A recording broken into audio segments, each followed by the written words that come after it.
We want to start by opening our glove box.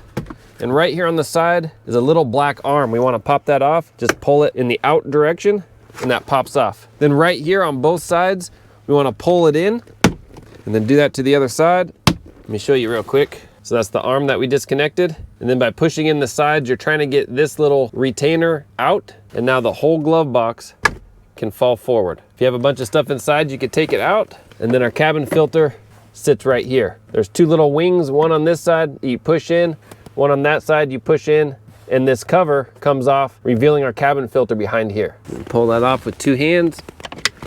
There we go, this comes out. Cabin filter, at this point, just slides right out.